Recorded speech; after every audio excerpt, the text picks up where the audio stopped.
Great.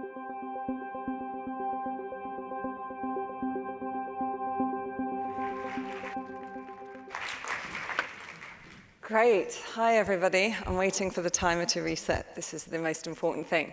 I'm going to be trying to boil an ocean for you today in 20 minutes. Yeah, just checking. What a wonderful forum this has been. How's it been for you guys? It's good? Yeah? Yeah, fantastic. I mean, it's such a privilege, isn't it, to just spend time with like-minded people where the conversation can start somewhere really productive. It's beautiful. And it also just gives me so much hope, because for me, and this is what I'm going to talk to you about now, hope is in uniting our energy.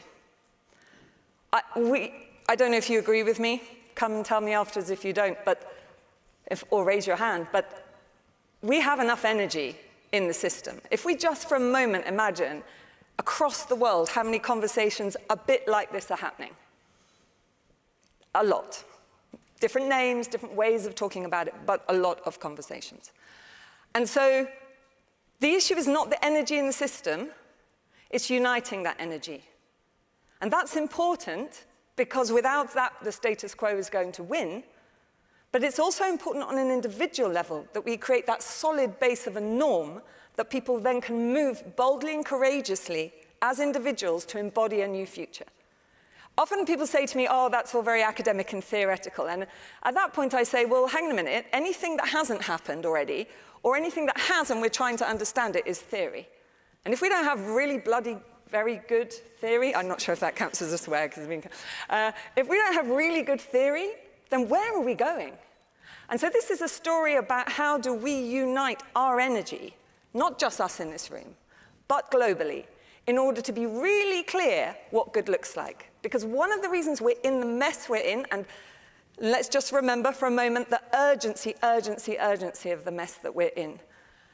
And one of those reasons, or the key reason, is because we've been able to be sloppy with being clear what matters, to being clear what our goals are.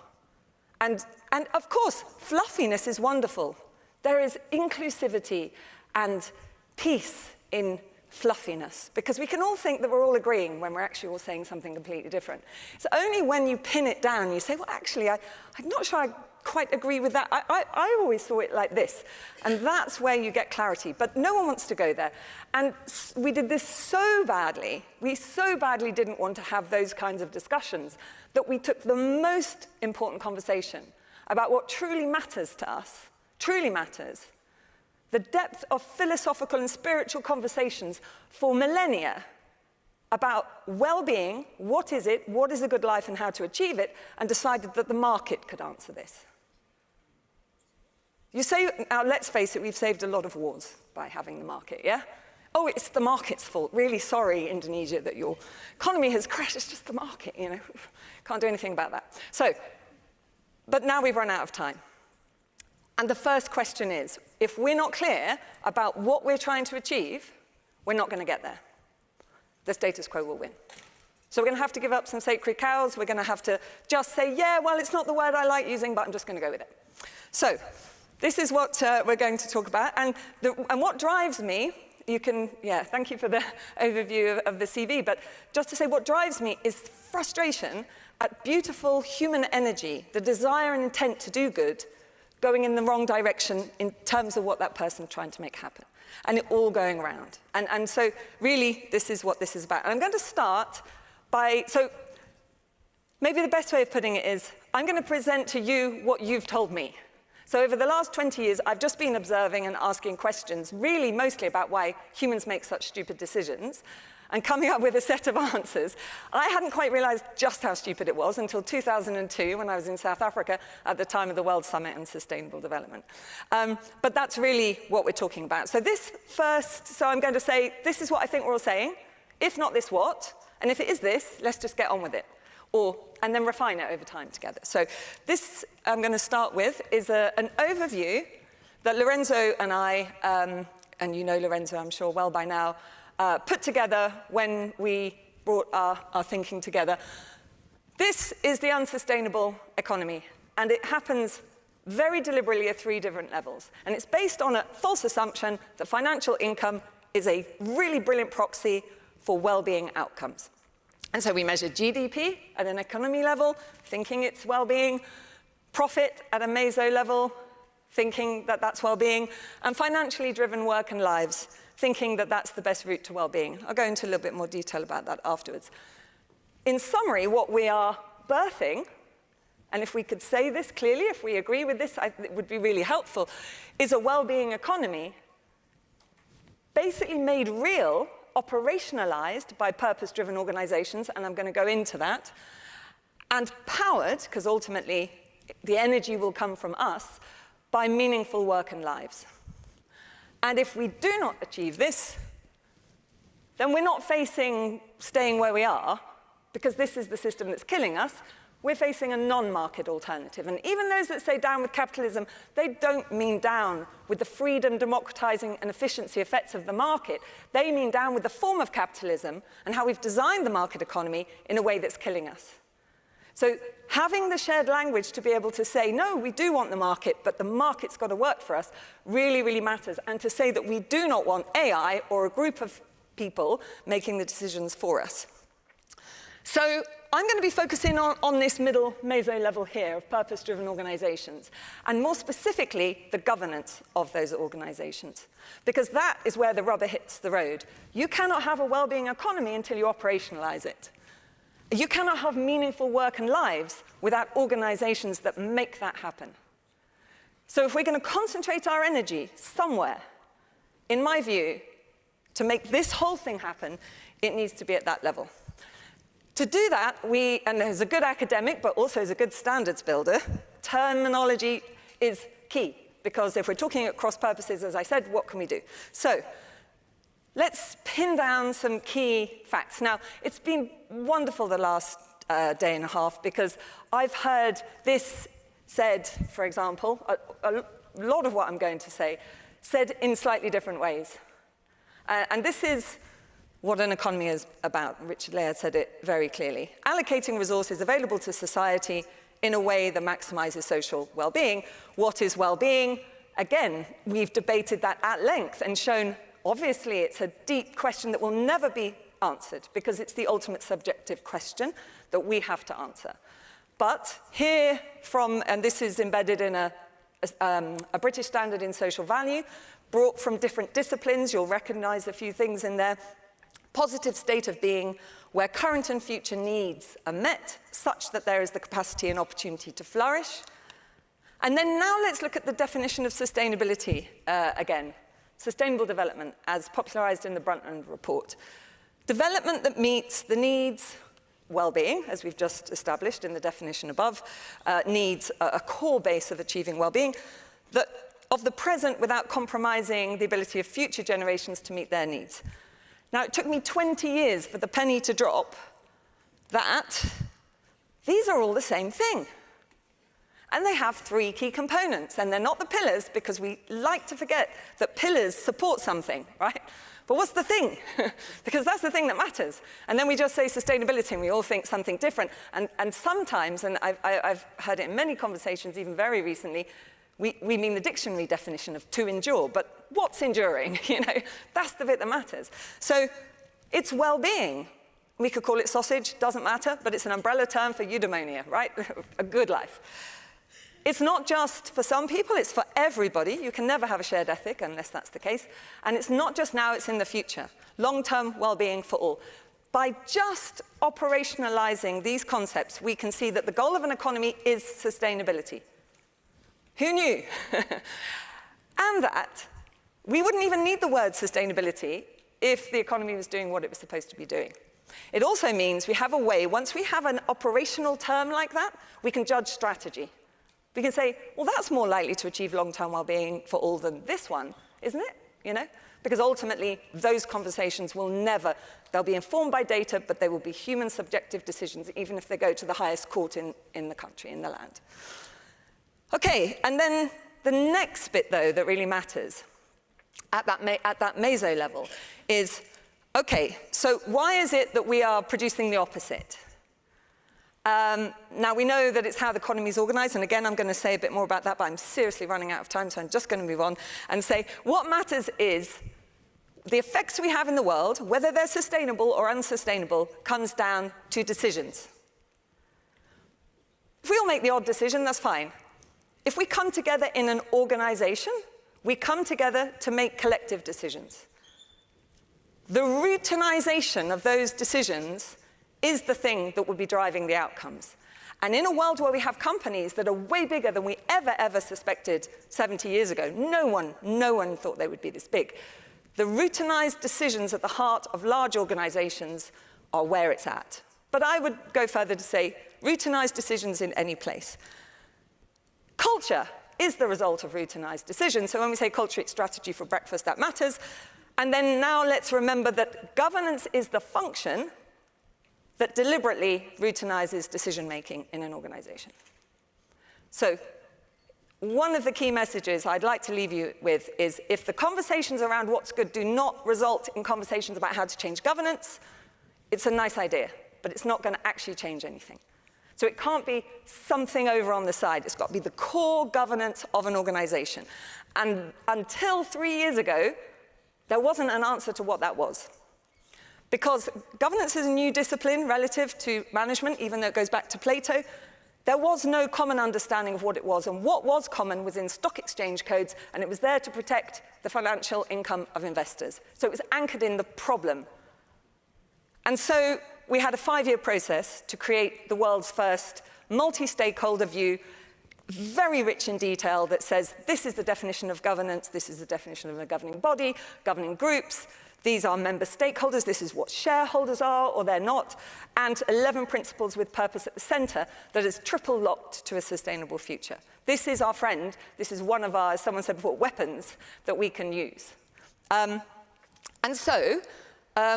This also helps us understand very distinctly where we've gone wrong. And I'm now going to really go fast because I've really used up too much of my time. So this is the definition in there, and it really matters, right? Governance stripped down, and that's from your individual level all the way to the biggest company or the world, right? A human system that is about direction, oversight of that direction, and accountability for that direction. That's it. That's the function, for a defined purpose, like what the hell are you trying to do in the first place? And that really matters because direction, everything hinges then on direction, right? So the most important thing in any decision up to the biggest level of governance is, what are you trying to achieve? In other words, optimize for, as quickly as possible and as in greater ways possible, but within what parameters? Because any decision will be made within parameters. They could be parameters you're forced to adhere to, like the time or weather, but it could also be your values that you turn into hard parameters. We'll achieve this, but not treat people in this way while doing it. It could be obeying the law. We have to decide to do that. It could be how much carbon you want to emit. This really matters because we get these things mixed up all the time, or we don't see that there's a separation. And it really matters because we can't talk about strategy. A lot of what we talked about, even today, even when we were talking about indicators, in the vast majority of cases, they were indicators about strategy. Strategy is how do I achieve a goal within an objective given the dynamic context that I'm within. And if we're not really clear about the goal and the parameters, then that strategy becomes the thing that anchors us, and it might be wrong.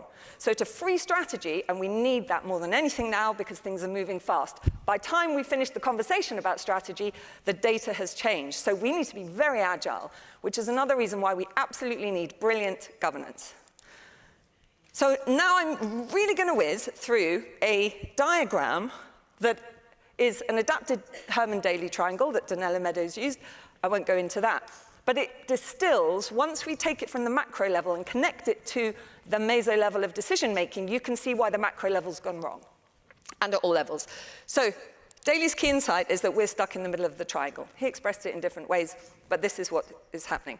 So we say, we assume that the market is an automatic well-being machine, as long as everyone is self-interested and citizens who are consumers can buy their well-being in the marketplace, and as long as self-interested companies act competitively to try to make as much money, but don't care about well-being, they're not allowed to do that, that would be distorting the market. They just have to meet revealed preferences of well-being.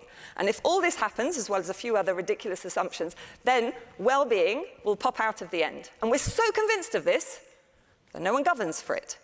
So the ultimate objective of long-term well-being for all, well, that's what we're here to discuss, because no one's been talking about it. So we don't know, except we do know, because humanity's got its toes over the edge of the existential threat to our long-term well-being for all. So we're pretty clear that actually the economy has been doing the opposite. And of course, the foundation, so while we say optimize for financial capital, because that's the best job you can do, and that's not just business, so this is about business, but actually everyone is in this vortex. We can talk more about that another time. But then we say the parameter, the core thing that matters to protect as a means to that end is stocks and flows of financial capital. And that's what we legislate you to look at. And you could be a council, a government, a university. That is also the thing that matters in terms of stocks and flows. And what sits at the bottom of the triangle, well, you might want to count it, maybe, but usually not. And why that matters is because, therefore, the strategy, the business case, in other words, what you can or cannot get through the business case, is constrained by these goals and these parameters. Short-term self-interest. So when the mess of unsustainability hits a system that's in the middle of the triangle, in other words, pretty much all organizations globally, certainly those that are in the Western world, then you end up with it can only get through the business case if you can prove that your short-term self-interest is threatened. And therefore you get CSR and a smorgasbord of things. There's a lot of material, by the way, you can follow up this with. So I'm moving fast, but it's a sort of scattergun, and there's a lot of rich things you can go into further. So in recent years, we've been saying, well, it's about long-termism. You know, the market, the financial markets crashed. That's not a problem. The whole business as usual assumptions about how the market works, that's fine. We just, for some reason, are really short-term in how we do it. So let's have a long-term perspective and we'll solve everything. What that does is it brings in the ability to divert through the business case a bigger set of strategies that allow you to divert money to protect stakeholders, which includes your shareholders, but your natural, human and social capitals. You want to understand them, count them, protect them, work with your supply chains, and at the bottom here, the environmental and social systems. So if you're enlightened, if you truly are enlightened self-interest, so you want to make as much money as possible or survive, which is not that much different really, then that's fine, but you're going to have to make sure that you divert money to protect this. You're going to have to collaborate broadly. You're going to have to take care of what you hadn't had to take care of before. But you can make the business case for it because you're seeing the problem. Now, most organizations are slightly enlightened, maybe an SBTI target for climate, say.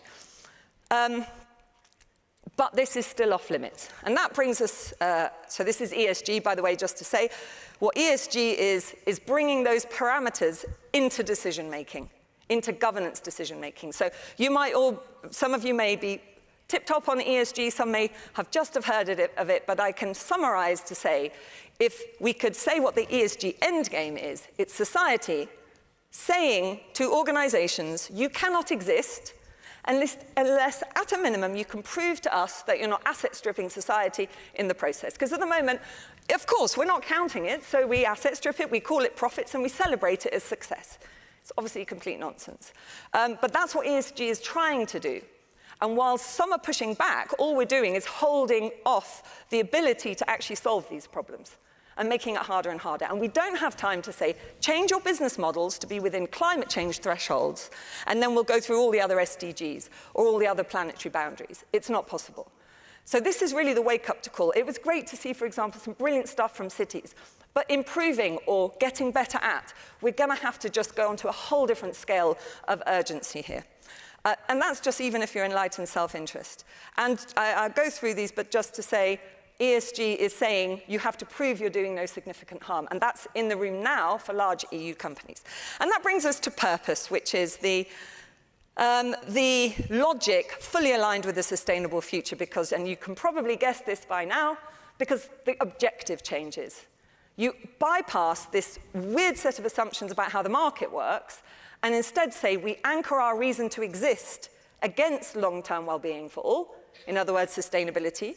We make sure we have enough stocks and flows of financial capital, and we make sure that we're not harming the basis of long-term well-being for all while we achieve our purpose. So it's the whole triangle, and it's the only logic of an organization that is aligned with a sustainable future. So then, if we know this, And then we open up innovation in a way we could never possibly do. If we know this, then the question is, well, what does it look like to govern an organization for that goal and those parameters? And we have ISO 37000 to help us answer that question. And that's what happened when we pulled together the first national standard in purpose-driven organizations, which took an expert group of people representing a much wider group. So you can see B-Lab was in there, we had some multinational companies, we had government, we had consultancies and NGOs, to just give a first cut to say, what does this look like? And here's the definition of purpose, as you can see. And I've run out of time, so I'll just wrap up. Also recognizing that the reason why we call it purpose is also not the dictionary definition, like the word sustainable. It's because it's anchored to having a purposeful, meaningful life. So if something is purpose-driven, it is in service of the good of the other. And that's the key shift that happens when you move to be purpose-driven. You move from self-interest as your innovative reason to exist to other-serving, and more specifically, anchored to long-term well-being for all and doing your best strategic job. So briefly to say, because you can go and look at PAS 808, it's gone out for global vote, and this is the very exciting bit that you're all involved with, whether you know it or not, is that if that passes, we'll start a 2-year process to create the world's first international standard on purpose-driven organizations, using PAS 808 as a starting point, to say, are we agreed on the language, the framework, the governance structures, and the behaviors globally? So for me, this is a catalyst moment, and my call to arms to all of you is to say, if we have questions fundamentally about what is well-being, how do we measure it, how do we make sure it happens, how do we make sure we don't harm our systems in the process of delivering it, then this is the place, this is the forum, and it's in our hands now. And more than that, 170 countries have national member standards building bodies associated with their nation. And so if we use those, we can come together, unite that energy, and see each other. So whatever countries you are part of or involved with, please let me know if you want to get involved, and I will do what I can to support that process. And I'll stop there.